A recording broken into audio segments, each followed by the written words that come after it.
ಹರೇ ಶ್ರೀನಿವಾಸ. ಸ್ನೇಹಿತರೆ, ಚೈತ್ರ ಮಾಸದ ಶುಕ್ಲ ಪಕ್ಷದ ಏಕಾದಶಿ ನಾಳೆ ಭಾನುವಾರ 29ನೇ ತಾರೀಕು ಆಚರಣೆಯನ್ನು ಮಾಡ್ತಾ ಇದ್ದೀವಿ. ಈ ಒಂದು ಏಕಾದಶಿಯ ಹೆಸರು ಕಾಮದ ಏಕಾದಶಿ ಅಂತ ಹೇಳಿಬಿಟ್ಟು ಈ ಏಕಾದಶಿಯ ಮಹತ್ವವನ್ನು ನಾವು ಈ ವಿಡಿಯೋದಲ್ಲಿ ತಿಳ್ಕೊಳ್ಳೋಣಂತೆ. ಏಕಾದಶಿಯನ್ನು ಹೇಗೆ ಆಚರಣೆಯನ್ನು ಮಾಡಬೇಕು ಅನ್ನೋದ್ರ ಬಗ್ಗೆ ನಿನ್ನೆ ದಿವಸ ನಿಮಗೆ ವಿಡಿಯೋ ಹಾಕಿದ್ದೀನಿ, ಎಲ್ಲರೂ ನೋಡ್ಕೊಳ್ರಿ. ಇವತ್ತು ಏಕಾದಶಿಯ ಮಹತ್ವವನ್ನು ತಿಳಿಸ್ತಾ ಇದ್ದೀನಿ.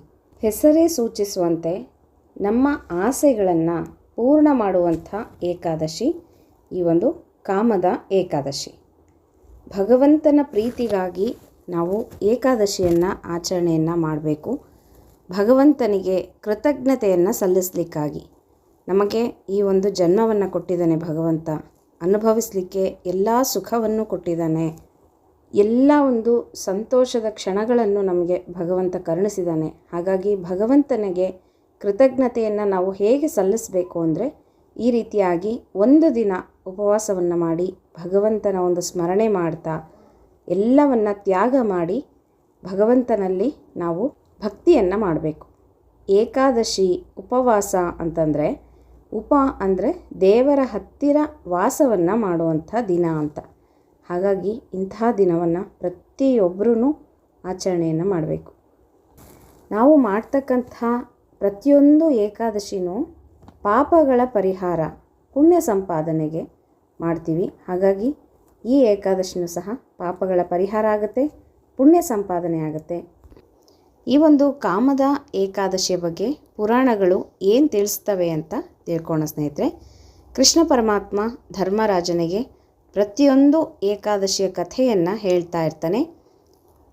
ಹಾಗೆಯೇ ಈ ಕಾಮದ ಏಕಾದಶಿಯ ಕಥೆಯನ್ನು ಸಹ ಕೃಷ್ಣ ಪರಮಾತ್ಮ ಧರ್ಮರಾಜನಿಗೆ ತಿಳಿಸ್ತಾ ಇದ್ದಾನೆ.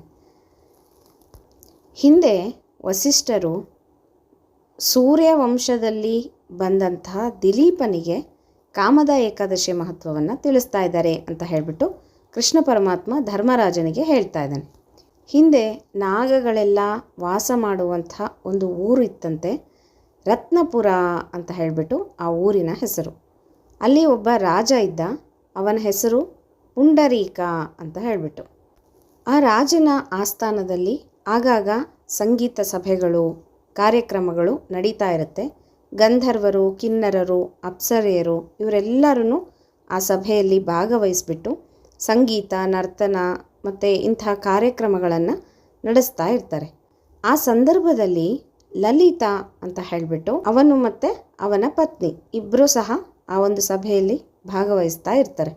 ಅವನ ಪತ್ನಿಯ ಹೆಸರು ಸಹ ಲಲಿತಾ ಅಂತ ಹೇಳಿಬಿಟ್ಟು, ಇವನು ಲಲಿತಾ, ಅವಳು ಲಲಿತಾ ಅಂತ ಹೇಳಿಬಿಟ್ಟು ಇಬ್ಬರದ್ದು ಒಂದೇ ಹೆಸರು ಇತ್ತಂತೆ. ಹೀಗೆ ಒಂದೇ ಹೆಸರನ್ನು ಹೊಂದಿರುವಂಥ ಇವರಿಬ್ಬರೂ ಸಹ ಒಂದೇ ಮನಸ್ಸಿನವರಾಗಿರ್ತಾರೆ. ತುಂಬ ಅನ್ಯೋನ್ಯತೆ ಇರುತ್ತೆ, ಒಬ್ಬರ ಮೇಲೆ ಒಬ್ಬರಿಗೆ ನಂಬಿಕೆ ಇರುತ್ತೆ, ತುಂಬ ಚೆನ್ನಾಗಿ ಜೀವನವನ್ನು ನಡೆಸ್ತಾ ಇರ್ತಾರೆ. ಒಬ್ಬರಿಗೊಬ್ಬರು ತುಂಬ ಪ್ರೀತಿಯಿಂದ ಇರ್ತಾರೆ ಜೀವನವನ್ನು ಮಾಡಿಕೊಂಡು. ಒಮ್ಮೆ ಸಭೆಯಲ್ಲಿ ಗೀತಗಾಯನ, ನರ್ತನ ಇದೆಲ್ಲ ಕಾರ್ಯಕ್ರಮಗಳನ್ನು ರಾಜ ಹಮ್ಮಿಕೊಂಡಿರ್ತಾನೆ. ಭಾಗವಹಿಸುತ್ತಿದ್ದಂಥ ಎಲ್ಲ ಗಂಧರ್ವರು ಎಲ್ಲರೂ ಹಾಡುಗಳನ್ನು ಹೇಳ್ತಾ ನೃತ್ಯಗಳನ್ನು ಮಾಡ್ತಾ ಇರ್ತಾರೆ. ಆಗ ಇವನು ಸಹ ಅಂದರೆ ಲಲಿತಾ ಅನ್ನುವಂಥವನು ಭಾಗವಹಿಸಿಬಿಟ್ಟು ಹಾಡನ್ನು ಹಾಡ್ತಾ ಇರ್ತಾನೆ.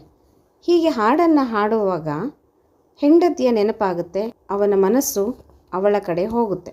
ಆಗ ಮನಸ್ಸು ಬೇರೆ ಕಡೆ ಹರಿದಂತೆ ಸ್ವಲ್ಪ ಹಾಡಿನಲ್ಲಿ ರಾಗ, ತಾಳ ಇದೆಲ್ಲನೂ ತಪ್ಪುತ್ತೆ.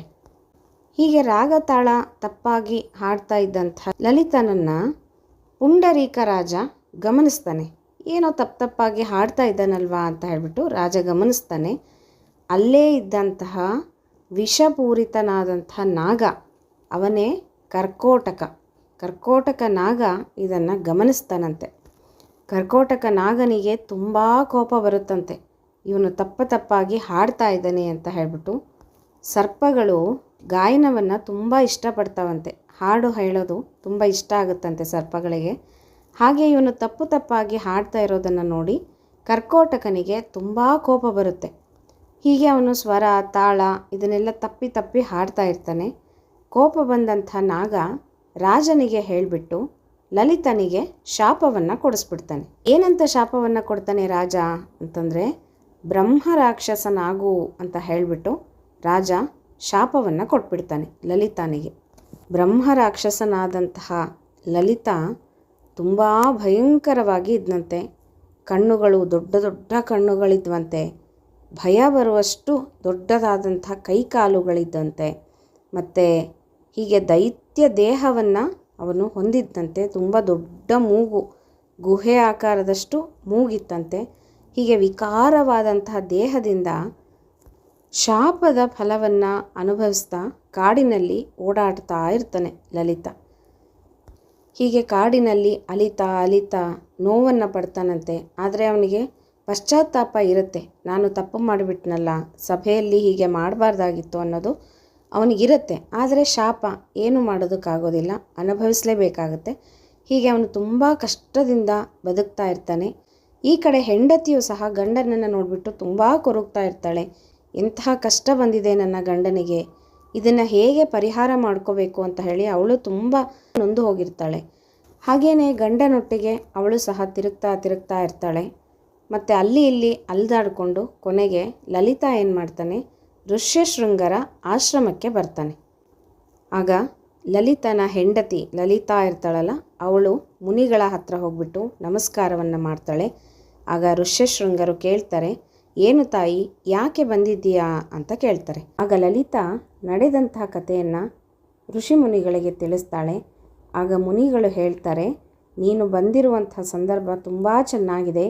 ಸದ್ಯದಲ್ಲಿನೇ ಚೈತ್ರ ಶುದ್ಧ ಏಕಾದಶಿ ಹತ್ತಿರದಲ್ಲಿ ಇದೆ. ಇದನ್ನು ನೀನು ವಿಧಿಪೂರ್ವಕವಾಗಿ ಮಾಡು. ಆ ಪುಣ್ಯವನ್ನು ನಿನ್ನ ಪತಿಗೆ ಧಾರೆ ಏರಿ ನಿನ್ನ ಗಂಡ ಶಾಪ ವಿಮೋಚನೆಯನ್ನು ಪಡೀತಾನೆ ಅಂತ ಹೇಳ್ತಾರೆ. ಇದನ್ನು ಕೇಳಿಬಿಟ್ಟು ಲಲಿತಾಳಿಗೆ ತುಂಬ ಸಂತೋಷ ಆಗುತ್ತೆ. ಗಂಡನಿಗೋಸ್ಕರ ಏನನ್ನಾದರೂ ಮಾಡ್ತೀನಿ ನಾನು ಅಂತ ಹೇಳಿ ಸಂಕಲ್ಪವನ್ನು ಮಾಡ್ತಾಳೆ. ನಂತರ ಹೇಗಾದರೂ ಆಗಲಿ ನನ್ನ ಗಂಡನ ಕಷ್ಟ ದೂರ ಆಗಬೇಕು ಅಂತ ಹೇಳಿ ಮುನಿಗಳಿಗೆ ನಮಸ್ಕಾರವನ್ನು ಮಾಡಿ ಮುನಿಗಳ ಆಶ್ರಯದಲ್ಲಿನೇ ಭಕ್ತಿಯಿಂದ ಕಾಮದ ಏಕಾದಶಿಯನ್ನು ಆಚರಣೆಯನ್ನು ಮಾಡ್ತಾಳೆ. ವಿಧಿಪೂರ್ವಕವಾಗಿ ಮಾಡ್ತಾಳೆ. ವಿಧಿಪೂರ್ವಕ ಅಂದರೆ ಹೇಗೆ ನಿಯಮದಲ್ಲಿ ಹೇಳಿದೆಯೋ ಅದೇ ಪ್ರಕಾರವಾಗಿಯೇ ಅವಳು ಸಹ ದಶಮಿ, ಏಕಾದಶಿ ಮತ್ತು ದ್ವಾದಶಿಯನ್ನು ಆಚರಣೆಯನ್ನು ಮಾಡ್ತಾಳೆ. ಮತ್ತು ಏಕಾದಶಿ ದಿವಸ ರಾತ್ರಿ ಜಾಗರಣೆಯನ್ನು ಮಾಡ್ತಾಳೆ. ದ್ವಾದಶಿ ದಿನ ಬೆಳಗ್ಗೆ ಪಾರಣೆಯನ್ನು ಮಾಡ್ತಾಳೆ. ನಂತರ ಮುನಿಗಳ ಆಶ್ರಯದಲ್ಲಿ ಇವಳು ಮಾಡಿರುವಂಥ ಏಕಾದಶಿಯ ವ್ರತದ ಫಲದಿಂದ ಗಂಡ ಶಾಪ ವಿಮೋಚನೆಯನ್ನು ಹೊಂದುತ್ತಾನೆ. ಏಕಾದಶಿಯನ್ನು ಭಕ್ತಿಯಿಂದ ಆಚರಣೆಯನ್ನು ಮಾಡಿ ಗುರುಗಳ ಸನ್ನಿಧಾನದಲ್ಲಿನೇ, ಋಷಿಗಳ ಸನ್ನಿಧಾನದಲ್ಲಿನೇ ಭಗವಂತನಿಗೆ ಅದನ್ನು ಅರ್ಪಣೆಯನ್ನು ಮಾಡಿ ತಾನು ಮಾಡಿದಂಥ ಏಕಾದಶಿಯ ಫಲವನ್ನು, ಅದರ ಪುಣ್ಯವನ್ನು ಗಂಡನಿಗೆ ಧಾರೆ ಎರಿತಾಳೆ. ಇದರಿಂದ ಅವನ ಶಾಪ ವಿಮೋಚನೆಯಾಗಿ ಆ ಕ್ಷಣದಲ್ಲಿನೇ ಗಂಡ ಆ ವಿಕಾರವಾದಂಥ ರಾಕ್ಷಸ ಜನ್ಮದಿಂದ ಮುಕ್ತಿಯನ್ನು ಹೊಂದುತ್ತಾನೆ. ಸುಂದರವಾದಂಥ ಮೊದಲಿಗಿಂತ ಇನ್ನೂ ರೂಪವಂತನಾಗ್ತಾನೆ. ನಂತರ ತಕ್ಷಣವೇ ವಿಮಾನ ಬರುತ್ತೆ. ಅದರಲ್ಲಿ ಪತಿ ಪತ್ನಿ ಇಬ್ಬರೂ ಸಹ ಕೂತ್ಕೊಂಡು ಮೋಕ್ಷಕ್ಕೆ ಹೋಗ್ತಾರೆ ಅಂತ ಹೇಳಿ ಈ ಪುರಾಣ ತಿಳಿಸುತ್ತೆ ಸ್ನೇಹಿತರೆ. ನಾವು ಸಹ ಈ ಒಂದು ಏಕಾದಶಿಯನ್ನು ಶ್ರದ್ಧಾಭಕ್ತಿಗಳಿಂದ ಮಾಡಿ ನಮ್ಮ ಪೂರ್ವಜರಿಗೆ ಧಾರೆಯನ್ನು ಎರೆದರೆ ಅವರು ಏನಾದರೂ ಪ್ರೇತಾತ್ಮಗಳಾಗಿ ಅಥವಾ ಪಿಶಾಚ ಜನ್ಮದಲ್ಲಿದ್ದು ಕಷ್ಟವನ್ನು ಅನುಭವಿಸ್ತಾ ಇದ್ದರೆ, ಅವರ ಮುಕ್ತಿಗಾಗಿ ಹಂಬಲಿಸ್ತಾ ಇದ್ದರೆ ಅವರೆಲ್ಲರಿಗೂ ಮೋಕ್ಷ ಸಿಗುತ್ತೆ ಅಂತ ಹೇಳ್ತಾರೆ. ಹಾಗಾಗಿ ಇಂತಹ ಪುಣ್ಯಕರವಾದಂಥ ಏಕಾದಶಿ ಪಿತೃಗಳಿಗೆ ಮೋಕ್ಷವನ್ನು ನಾವು ಕೊಡಿಸಿದ್ದೇ ಆದರೆ ಅವರ ಆಶೀರ್ವಾದ ನಮಗೆ ಸಿಗುತ್ತೆ. ಮನೆಯಲ್ಲಿ ನಿಂತು ಹೋದಂಥ ಕಾರ್ಯಗಳು ಮುಂದುವರಿತವೆ. ಮದುವೆಗಳು, ಉಪನಯನಗಳು, ಇನ್ನೊಂದು ಮತ್ತು ಮನೆಯಲ್ಲಿ ಏಳಿಗೆ ಇಲ್ಲ, ನೆಮ್ಮದಿ ಇಲ್ಲ, ಇದೆಲ್ಲನೂ ಪಿತೃಗಳ ಒಂದು ಕಷ್ಟದಿಂದನೇ ಆಗುತ್ತೆ. ಹಾಗಾಗಿ ನಮ್ಮನ್ನು ಅಗಲಿದಂಥ ಪಿತೃಗಳಿಗಾಗಿ ಈ ಒಂದು ಏಕಾದಶಿಯನ್ನು ಮಾಡಿ ಯಾರ್ಯಾರು ಪಿಶಾಚ ಜನ್ಮದಲ್ಲಿ, ಪ್ರೇತತ್ವ ಜನ್ಮದಲ್ಲಿ ಇದ್ದರೆ, ಕಷ್ಟವನ್ನು ಪಡ್ತಾ ಇದ್ದರೆ ಅವರೆಲ್ಲರೂ ಮೋಕ್ಷಕ್ಕೆ ಹೋಗಲಿ, ನಮ್ಮ ಒಂದು ಏಕಾದಶಿಯ ಫಲ ಅವರಿಗೆ ಸಿಗಲಿ ಅಂತ ಹೇಳಿಬಿಟ್ಟು ನಾವು ಸಂಕಲ್ಪ ಮಾಡಿ ಏಕಾದಶಿಯನ್ನು ಮಾಡಿಕೊಂಡ್ರೆ ಎಲ್ಲರಿಗೂ ಮೋಕ್ಷ ಪ್ರಾಪ್ತಿಯಾಗುತ್ತೆ. ಅವರು ಒಂದು ಸಂತೋಷದಿಂದ ನಮಗೆ ಆಶೀರ್ವಾದವನ್ನು ಮಾಡ್ತಾರೆ. ಇದರಿಂದ ನಮ್ಮ ಮನೆ ಸುಖವಾಗಿ ಇರುತ್ತೆ. ಹೀಗೆ ಇಂತಹ ವಿಶೇಷವಾದಂಥ ಏಕಾದಶಿ ಈ ಒಂದು ಮೋಕ್ಷದ ಏಕಾದಶಿ ಅಂತ ಹೇಳ್ಬೋದು. ಈ ಒಂದು ಏಕಾದಶಿಯನ್ನು ಎಲ್ಲರೂ ತಪ್ಪದೇ ಆಚರಣೆಯನ್ನು ಮಾಡಿರಿ. ಇವತ್ತಿನ ದಿವಸ ದಶಮಿಯ ಆಚರಣೆ ಇರುತ್ತೆ. ಬೆಳಗ್ಗೆ ಅಥವಾ ಮಧ್ಯಾಹ್ನ ಒಂದು ಊಟ, ರಾತ್ರಿ ಏನಾದರೂ ತಿಂಡಿಯ ಟಿಫನನ್ನು ಮಾಡಿಕೊಂಡು ತಿನ್ಬೋದು. ಇನ್ನು ನಾಳೆ ಪೂರ್ಣ ಉಪವಾಸವನ್ನು ಆಚರಣೆ ಮಾಡಬೇಕು. ನಾಡಿದ್ದು 30ನೇ ತಾರೀಕು ಸೋಮವಾರ ಬೆಳಗ್ಗೆ 6:28 ನಂತರ ಪಾರಣೆಯನ್ನು ಮಾಡಬೇಕು, ಊಟವನ್ನು ಮಾಡಬೇಕು. ಸೂರ್ಯೋದಯದ ಸಮಯ ನೋಡ್ಕೊಳ್ರಿ. ನಿಮ್ಮ ಊರುಗಳಲ್ಲಿ ಸೂರ್ಯೋದಯ ಎಷ್ಟು ಗಂಟೆಗಿದೆ ಅಂತ ನೋಡಿಕೊಂಡು ಪಾರಣೆಯನ್ನು ಮಾಡ್ಕೋಬೇಕು. ಸೂರ್ಯೋದಯದ ನಂತರ ಪಾರಣೆಯನ್ನು ಮಾಡಬೇಕು. ಮತ್ತು ಇನ್ನೊಂದು ವಿಷಯ, ಅಲ್ಪ ದ್ವಾದಶಿ ಇದೆ, ಸ್ವಲ್ಪ ಹೊತ್ತೇ ದ್ವಾದಶಿ ಇದೆ. ಆದಷ್ಟು 7:45 ಅಥವಾ 48, 50 ಒಳಗೇ ಊಟವನ್ನು ಮುಗಿಸ್ಬಿಡಬೇಕು. 7:50 ಒಳಗೇ ಊಟವನ್ನು ಮಾಡಬೇಕು. ಯಾಕೆ ಪಾರಣೆಯ ಸಮಯದಲ್ಲಿ ಊಟವನ್ನು ಮಾಡಬೇಕು ಅಂತ ಹೇಳ್ತೀವಿ ಅಂದರೆ, ಏಕಾದಶಿ ಮಾಡಿದಂಥ ಫಲ ಸಿಗಬೇಕು ಅಂದರೆ ಆ ಒಂದು ಸಮಯದಲ್ಲಿ ಕರೆಕ್ಟಾಗಿ ಊಟವನ್ನು ಮಾಡಬೇಕು. ಆದಷ್ಟು ನಾವು ದೇವರಿಗೆ ನೈವೇದ್ಯವನ್ನು ಮಾಡಿ ಊಟವನ್ನು ಮಾಡೋದೇ ತುಂಬ ಶ್ರೇಷ್ಠ. ಹೀಗೆ ಅಂತ ಶಾಸ್ತ್ರ ಹೇಳುತ್ತೆ. ಹಾಗಾಗಿ ಎಲ್ಲರೂ ತಪ್ಪದೆ ಈ ಒಂದು ಕಾಮದ ಏಕಾದಶಿಯನ್ನು ಆಚರಣೆ ಮಾಡಿರಿ. ನಿಮ್ಮ ಕಷ್ಟಗಳಿಂದ ಪರಿಹಾರವನ್ನು ಪಡೀರಿ ಅಂತ ಹೇಳ್ತಾ ಮತ್ತೆ ಮುಂದಿನ ವಿಡಿಯೋ ಒಟ್ಟಿಗೆ ಸಿಗ್ತೀನಿ. ಹರೇ ಶ್ರೀನಿವಾಸ.